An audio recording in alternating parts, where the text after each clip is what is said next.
Hello, it's Tom Donald from the London Contemporary School of Piano. Today I'm going to show you how to play a 12-bar blues in different styles, different patterns, different harmonizations. The 12-bar blues is quite a fundamental thing. It's in a lot of songs, it's in a lot of pieces of music. It's something that people really enjoy playing, but it has endless variations to it. And I really want to focus on some of the harmonic variations and get into the theory of that, because this is going to be really, really useful for you. It's a lot of fun to practice. And it's really interesting to see how the same thing can be expressed in so many different ways. It's quite fascinating. So if you're a fan of our work, by the way, at the school, the London Contemporary School of Piano, head on over to our website, contemporaryschoolofpiano.com, and grab our free resources kit that accompanies these videos, so you can get sitting down and practicing and working this stuff out on the piano, because really, you can only get so far on YouTube. You've got to be sitting down on the piano, working this stuff, working it out, having some proper piano workouts. And the blues, well, it's a great piano workout. So I'm going to start with a bog standard 12-bar blues, because really that's the main rule with the blues. It's a 12-bar blues. That's what we're looking at here. It's how do we choose to fill these 12 bars becomes the big question. So I'm just going to show you the classic template first, the 3-chorded 12-bar blues with chords 1, 4, and 5. Let's do it with a bit of a walking bass.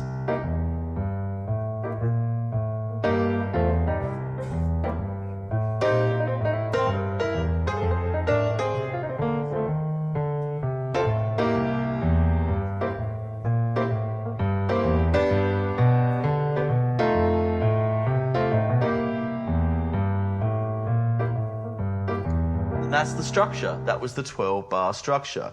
So I'll just talk us through that just to get the mechanics right.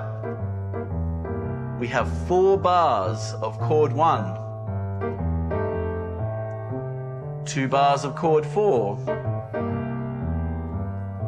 2 bars of chord 1, just 1 chord of 5, 1 chord of 4, back to chord 1 for 2 bars. And we have our 12 bars. So mathematically, that's 4 bars of chord 1, 2 bars of chord 4, 2 bars of chord 1, 1 bar of 5, 1 bar of 4, and 2 bars of 1. That's the classic 12-bar blues, and you can play it in many different styles. Let's put more of a, let's say more of a swing, funky left-hand thing with it like this.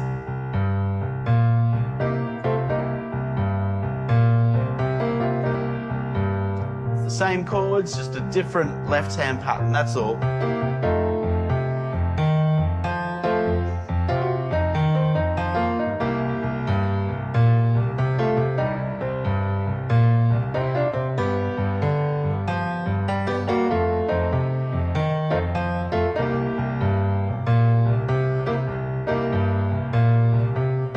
And let's try it as more of a boogie sort of pattern.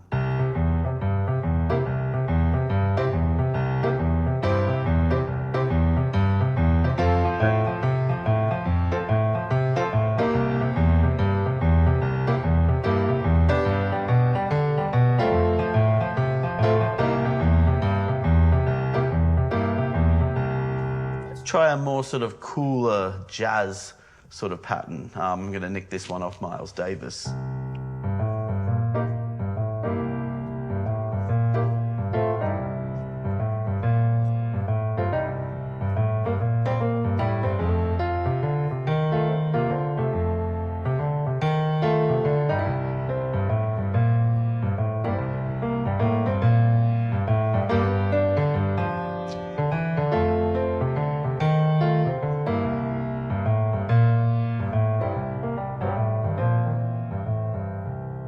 I slipped a bit there, but I kept going.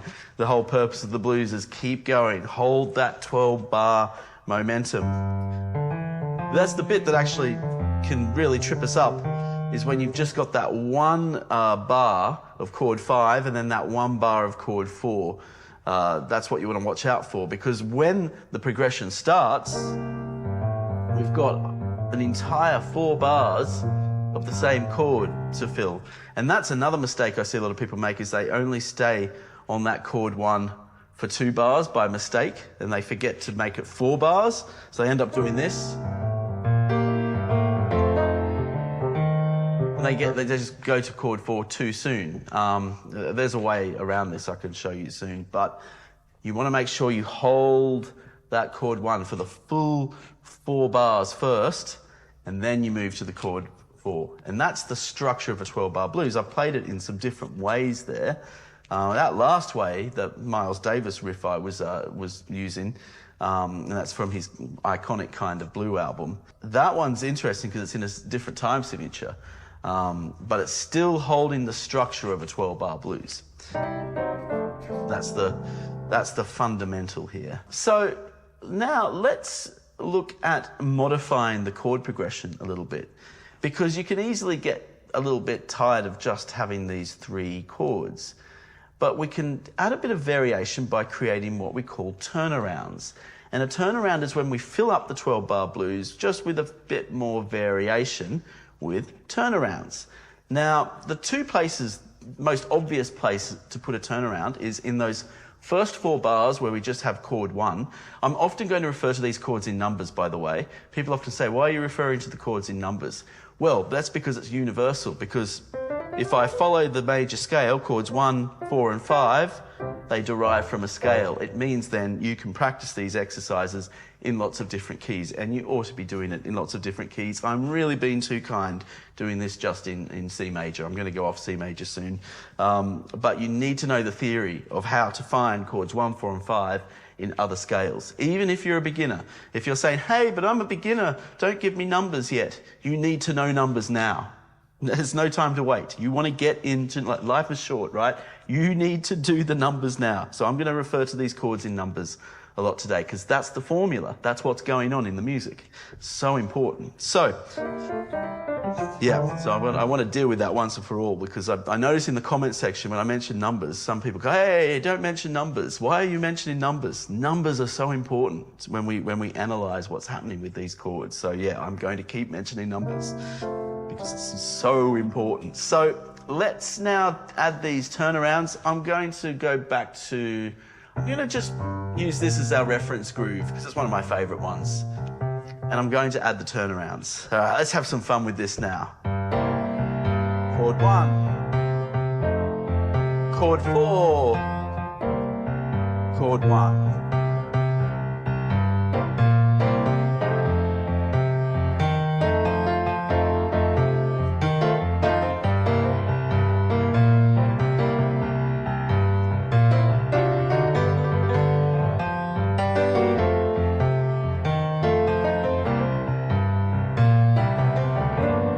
There's another turnaround chord. So at the end, I went from 1, then I went to 5. And that's a really good turnaround to put in. So let's just run through that whole structure again. Rather than 4 bars of chord 1, I've now done chord 1, then the second bar is chord 4, and then the third bar is chord 1, and the fourth bar is chord 1. So I've substituted 4 bars of chord 1 with a 1, 4, 1, 1. Then I go to chord 4 for 2 bars as normal, chord 1 for 2 bars as normal, and then I go to my chord 5 for 1 bar, chord 4 for 1 bar, and then I go to the chord 1, but only for 1 bar, because then I finish on a chord 5. Why am I finishing on a chord 5 this time? Well, it just means I can keep looping the progression around and keep looping around a 12-bar blues. And that's what a 12-bar blues normally does. It just loops around, 20 times, and everyone in the band has a solo over it. So by going to chord 5 at the end of the structure, it's telling the audience, hey, we're going to do this again. Da-da-da-da-da, here we go again, and then off we go again. So that's the purpose of that turnaround. Now, if you want to end the actual song, if it's like, okay, we've done this 100 times, the audience are falling asleep, we got to finish this blues, man. Well, then we finish on chord 1. The song's got to finish on chord 1, right? It's got to finish on the home. So that's the purpose of that turnaround at the end. And that's a really effective turnaround that you can just add all the time. On that 12th bar, you just go to chord 5. So let's do that again. Now we've gone over the concept.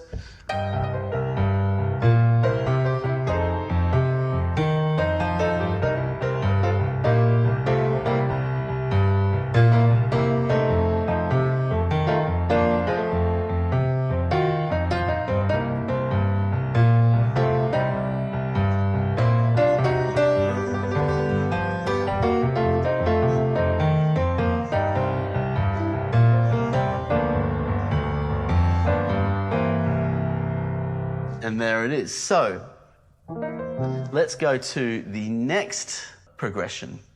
We're now going to really dress this up. We're now going to escape the world of just 3 chords in a 12-bar blues. And this is where we can start adding some great decorations. This is one of my favorite modifications of a 12-bar blues. It's a little bit gospel-y because we're going to throw in a diminished chord, and we're also going to throw in a chord 6. And then, because we're throwing in a chord 6, we're going to have to go to a chord 2 afterwards to resolve the 6. And then because we go to a 2, then we have to go to a 5 to resolve it, to bounce us back to chord 1. So this is a nice one. So let me show it to you. We'll just do it nice and slowly. Chord 1. I do my turnaround to chord 4. I go back to chord 1. Business as normal. Onto the 5th bar now, chord 4. But just for 1 bar, I'm now going to go to a diminished, sharpened 4th. F sharp diminished. Back to chord 1. That was a nice surprise. Now to chord 6. Woohoo! Chord 2. Chord 5. Chord 1. Chord 5. Let's do that again.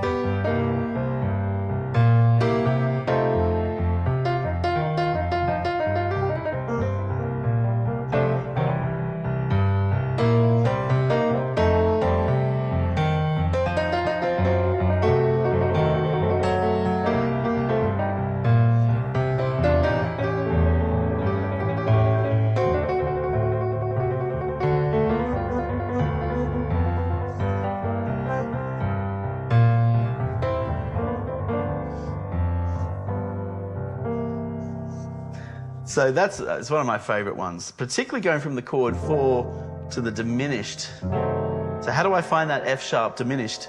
Well, the F sharp diminished is just a stone throw away from the F7 chord. All I'm doing is getting the F7 here. You can see it. And all I'm doing is just lifting my thumb upper semitone to the F sharp diminished, Eureka.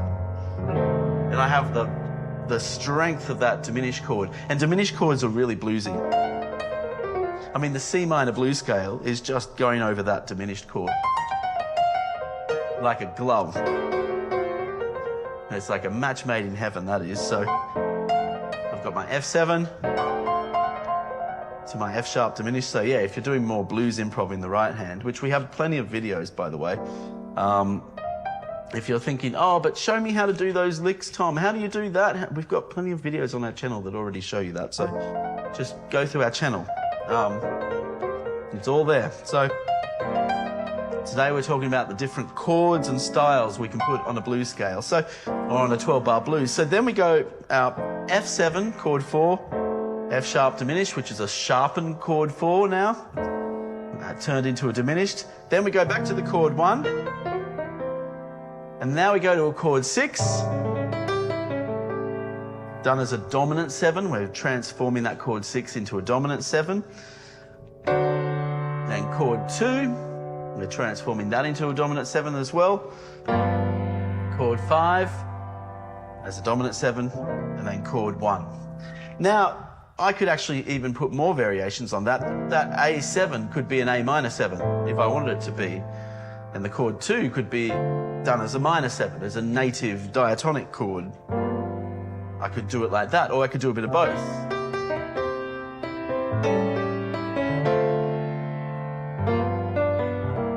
So I have those options available to me as well. Now I'm going to add to that. I'm now going to put what I call a super turbocharged turnaround. That's a bit cheesy, hey? There's no theoretical term I know of this other than it's a turnaround on a turnaround at the end, in the last 2 bars. So rather than just going 1 to 5 at the end, I'm going to do a very sneaky, quick 3, 6, 2, 5. So that's 4 chords, and I've only got 2 bars to put in those 4 chords. So I'm going to have to be on those chords for only 2 beats. And it just makes a really cool turnaround. So I'm going to add that to this progression now as well. So let's see what happens.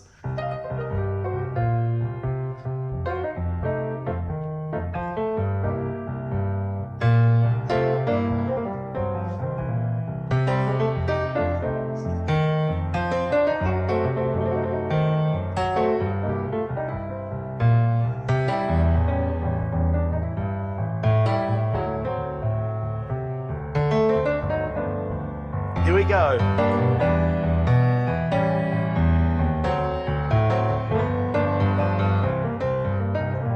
And there we go again, hey? It's a 12-bar blues. So, yeah, let's do this in some other keys. I've been far too kind to you doing this in C major. Let's go to F major. I'm going to do this lovely bunch of turnarounds and modifications all in the key of F major now. And how do we calculate it? We use our numbers. That's what they're there for.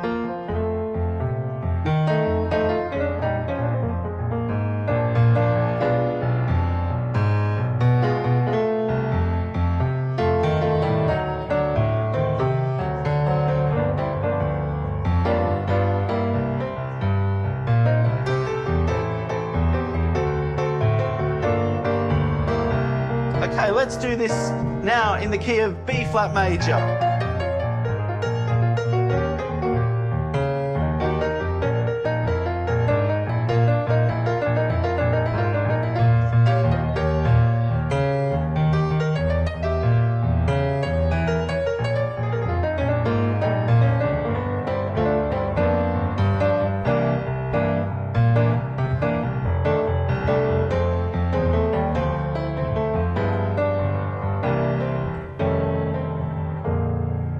It's just a lot of fun, isn't it? So while we're in the key of B flat major, I think of this wonderful bit of Miles Davis, where we now talk about how to get creative with the blues, how to just go further with it, because it's been done so many times before. So I think of a wonderful piece called Freddie Freeloader from the Kinda Blue album, Miles Davis, which is a masterclass on blues creativity. And he's getting these traditional blues patterns and just doing different things with it. So firstly, he creates this lovely groove. Isn't that the coolest groove? It's totally perfect, yeah. So now this is just a simple 12-bar blues. So let's just calculate it as a simple 12-bar blues, and I'll just show you one very simple thing Miles Davis does that is like raises an eyebrow, but it's still totally inside the blues realm. So firstly, I'm going to do this progression as a traditional simple 12-bar blues now. No more turnarounds. We're just going to do 3 chords again. So chords 1, 4, and 5 in the key of B flat major. What is that? What is chords 1, 4, and 5 in the key of B flat major? Pause your YouTube video now and calculate it. Let's do some work. Come on, don't just get square eyes. What is chords 1, 4, and 5 in B flat major? Okay, you've paused the video, you've worked it out, you want to check to see if you got it right. It's the only way you're going to learn. No, I'm going to start being a taskmaster on these videos, right? So, chord 1, B flat 7. Chord 4, C flat. We're putting everything as dominant 7s here because we're playing blues, by the way. In blues, everything's a dominant 7. And then chord 5, F7. Well done. Or, okay, needs a bit more work. But I want you to start thinking in numbers. It will change your life. So, let's play this 12-bar blues with the Miles groove going on.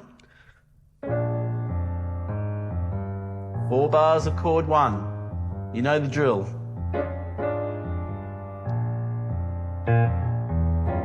Chord 4. For 2 bars. Chord 1. For 2 bars. 5 for 1 bar. 4 for 1 bar. Chord 1 for 2 bars. And you see, you don't really need a turnaround there, don't you? It's just so cool. Just with the 3 chords, everything you need is there, right? And so just don't try and be fancy when you practice things like that. You just chord out that right hand. I'm playing the dominant 7 in the right hand. I've got my thumb on the 7th. Just adding a little bit of tiny syncopation. Chop. Just keep it really chill, really simple. A bit of tremolo if you want. Music is rhythm. Music is groove. That's the nature of music. Don't try and reinvent the wheel. Respect the beat, respect the rhythm. Pull back a little bit. Sit behind the beat a little bit. take out the adrenaline, take out the nervousness, smoothness in that left hand. Even if you just have to sit there on chord 1 and just get yourself into a nice B flat coma, that's totally fine. That's what you want. You've got to get some of that happening. And by the way, groove is something people really struggle with, and we do have our groove mastery program. It's just a mere £20 or 25 US dollars, and it's a comprehensive program on groove, and you can download it straight away and start working on your groove. And I mean, seriously, it's pennies given the value it's going to bring to your playing. And our groove course is an absolute, bestseller as far as that's concerned. So just head on over to our site to get the groove course if groove is an area you want to start working on. And I think it's an area most people need to work on. It's just a missing thing in a lot of education. So now let's get onto this groove and add a little bit of Miles Davis magic. I love this 12-bar blues. He adds a different chord at the end. So rather than going back to chord 1 for the 2 bars, we're now going to go to an A flat 7, which is the flattened 7th note from the scale. If you've got a B flat major scale, you normally have an A, but that's not very bluesy, that 7th note. So he flattens it, makes it an A flat, and the flattened 7th, the name for that, actually, a major scale with a flattened 7th, its formal name is the Mixolydian scale, if you want to speak a bit of Greek. And the Mixolydian scale is used all the time in blues. It's very bluesy. It's a good way to play a major blues, is give it some flattened 7 Mixolydian vibes going on. So what does Miles Davis do in this piece, Freddie Freeloader, is he gets chord 7 and flattens it and makes it the last chord of the structure. It's really cool. And so you end on this surprise A flat 7 chord flattened 7. Let's have a little listen to it. Let's try it now.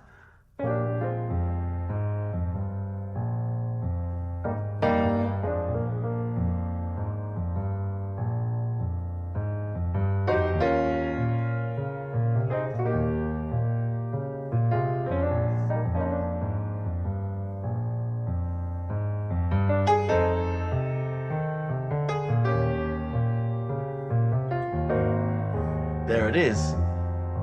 Woo! Then here we go again. We can do a bit of Mixolydian improvisation in the right hands.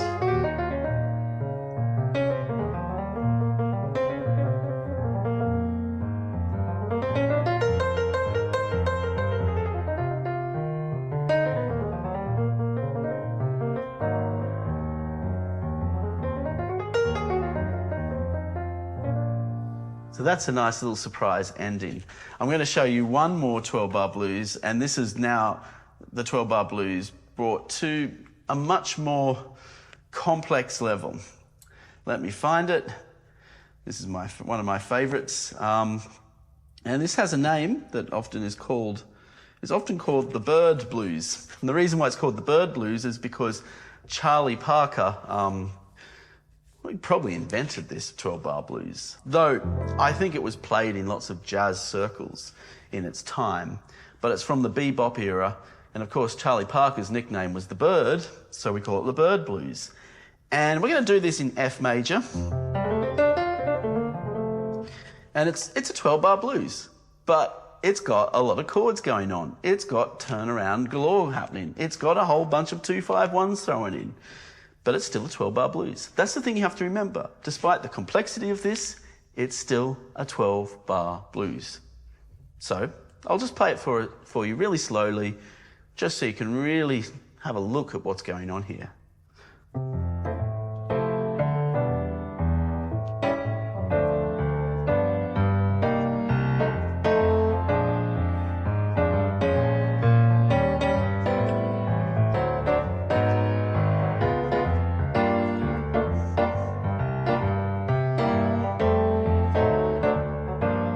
I'll do that again.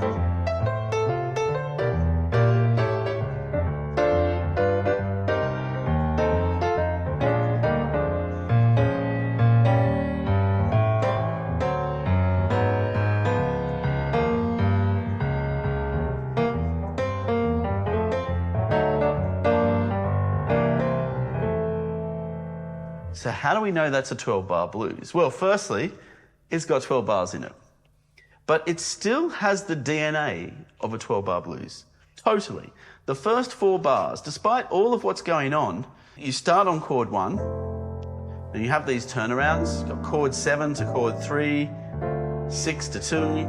You then have a 2-5-1 that takes us to a B flat 7. Now B flat 7, we're now on bar 5. B flat 7 is chord 4. That's a pivotal thing in the 12-bar blues. It's landing on that chord 4 on bar 5. We're just filling in the spaces with more stuff. That's really what Bird is doing here. Then puts another 2-5-1 in, turns the chord 4 into a minor chord, then goes to a chord 3, 6, goes down a semitone and does the same thing, because it sounds amazing.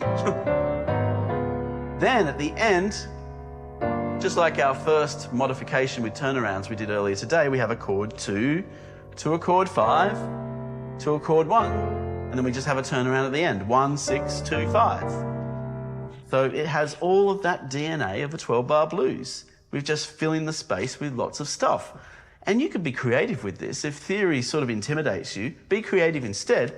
Write out 12 bars, write out a traditional 12-bar blues in there with just your chords 1, 4, and 5, and then just add lots of other stuff and see what it sounds like.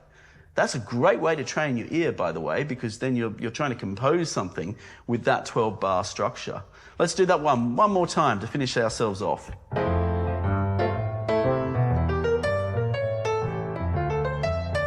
And I'm improvising by arpeggiating the chords. That's a really good way to improvise in the bebop style, is arpeggiations, either ascending and descending, or going in an ascending pattern and a descending pattern. So we go.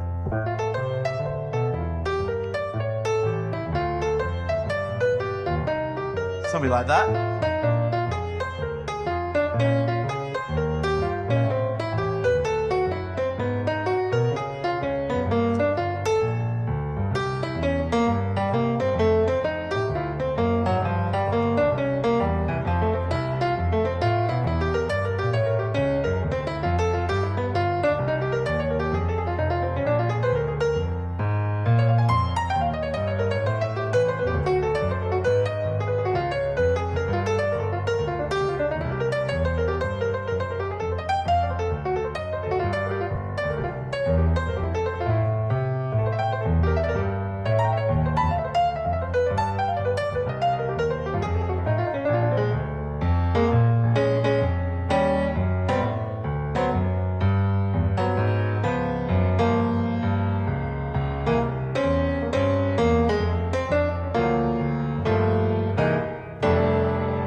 I was going full on into the jazz realm of blues there.